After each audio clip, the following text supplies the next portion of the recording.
Hello, Sim friends. We are reviewing the Seaside Stay Prize House from Sim Chase. Decorating philosophy appears to have been yes, not does it make sense, not can Sims walk through here, just put it in the house. The appearance is 3.5 stars. At first glance, it's adorable, it's coastal, it's colorful, it's charming. And then your eyes keep moving. There's so much happening that I don't know where to look first. Every square inch has been decorated like someone got paid per object they placed. It's giving interior design meets yard sale. The outside is cute, but the inside looks like somebody hit the randomize the furniture button 17 times. The layout is 3 stars. Oh, no. Who approved this floor plan? The kitchen. Can someone explain? Why is there a foosball table in the kitchen? Nothing says family dinner like grandma trying to serve casserole while two Sims are aggressively spinning plastic soccer players 6 inches from the refrigerator. Imagine trying to make pancakes. Sorry, honey, I can't reach the stove. The championship game is in overtime. The living room. You know what every peaceful living room needs? A pool table. Because when I think of relaxing on the couch, I also think, you know what this room is missing? Loud clacking noises every 6 seconds. Perfect. The bedrooms. The third floor bedroom deserves its own episode. One bed is neatly against the wall, the other just floating in the middle of the room. No nightstand, no purpose, no explanation. It's like someone carried the bed upstairs, got tired halfway through the decorating, and said, close enough. The backyard room. I opened the backyard building and found 3 showers. 3. Not 1, not 2. 3. Who lives here? A synchronized swim team? Is this a gym? A water park? Did the plumbing company sponsor this build? The upstairs, and somehow it gets weirder. There's a tiny little kitchen upstairs and a tiny little dining room because apparently walking downstairs is simply too much the cardio. Then the main house has 2 dining areas. Why? Are they hosting Thanksgiving on one side and Christmas on the other?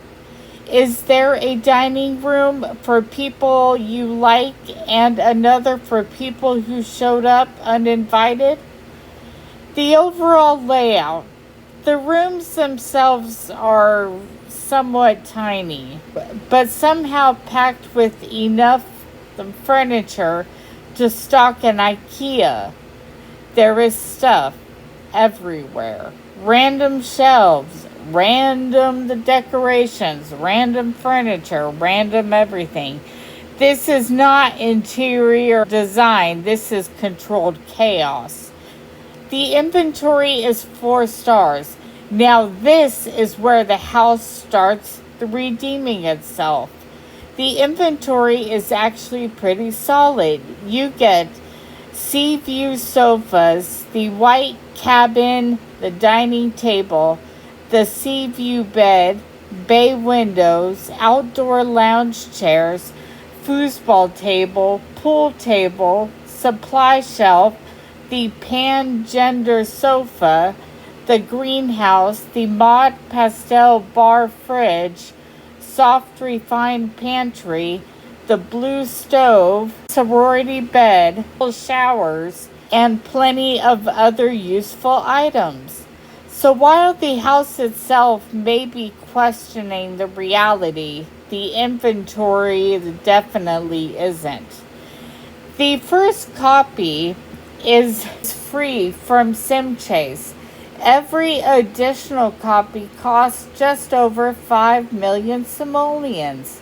Honestly, for a large house with this amount of inventory, that's actually not terrible.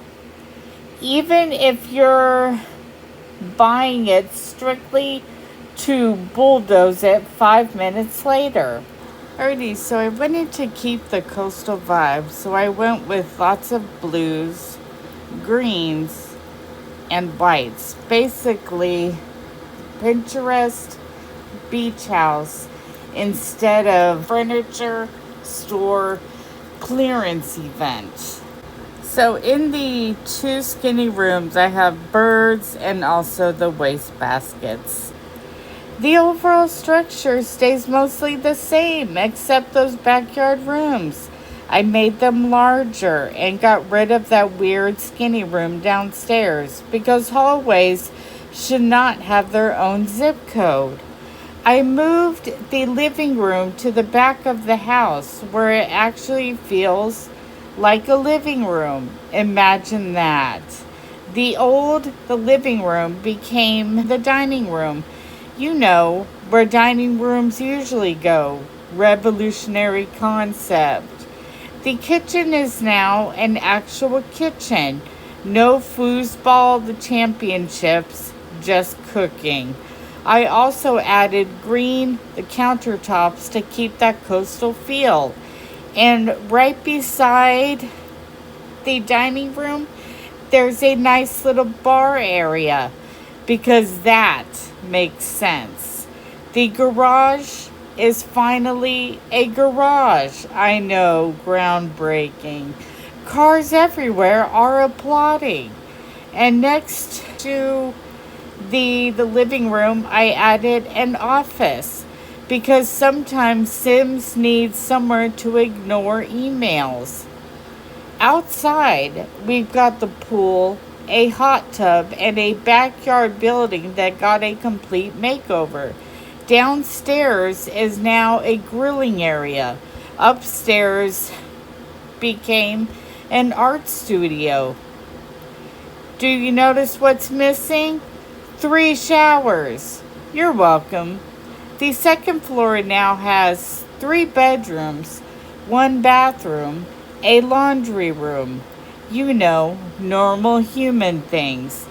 The third floor became the master suite, plus 2 additional bedrooms. No floating beds. Nobody sleeps in the middle of traffic anymore.